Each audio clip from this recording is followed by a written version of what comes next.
ఈ రోజు రాష్ట్రంలో 175 నియోజకవర్గాల్లో ప్రతి ఇంటికి వెళ్లి ఈ ప్రభుత్వ మెడికల్ కాలేజీలు ప్రైవేటీకరించడం మీకు ఓకేనా కాదా అంటే ప్రజలందరూ ముక్త కంఠంతో ఇది ప్రభుత్వమే కట్టాలి, ప్రైవేటీకరణకు మేము వ్యతిరేకమని సంతకాలు చేయడం జరిగింది. 1 కోటి సంతకాల సేకరణ అని పేరుకు మాత్రమే 1 కోటికి పైగా 1,35,00,000 సంతకాలను ఈ రోజు మనం సేకరించగలిగామంటే ఈ ప్రభుత్వం మీద ప్రజలు ఎంత వ్యతిరేకంగా ఉన్నారు, ఈ ప్రభుత్వ మెడికల్ కాలేజీలని ప్రైవేటీకరించడాన్ని ప్రజలు ఎలా వ్యతిరేకిస్తున్నారో ఇప్పటికైనా కూటమి ప్రభుత్వం స్పష్టంగా తెలుసుకోవాలని కూడా ఈ సందర్భంగా తెలియజేసుకుంటున్నా.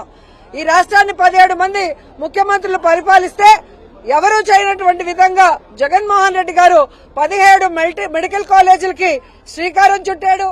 పర్మిషన్స్ తెచ్చి వాటిని కన్స్ట్రక్ట్ చేయడం కూడా జరిగింది. 7 పూర్తి చేశాడు. మిగతా 10 పూర్తి చేయాల్సిన బాధ్యత కూటమి ప్రభుత్వం మీద ఉంటే ఈ రోజు నాకు 40 ఏళ్ల సర్వీస్ ఉంది, నేను ఢిల్లీలో చక్రం తిప్పే హైదరాబాద్ కట్టానని చెప్పుకునే వ్యక్తి కనీసం 10 మెడికల్ కాలేజీలు కట్టలేకపోతున్నాడంటే ఎంత సిగ్గు చేయటో ఒకసారి మీ అందరూ కూడా ఆలోచించాలి.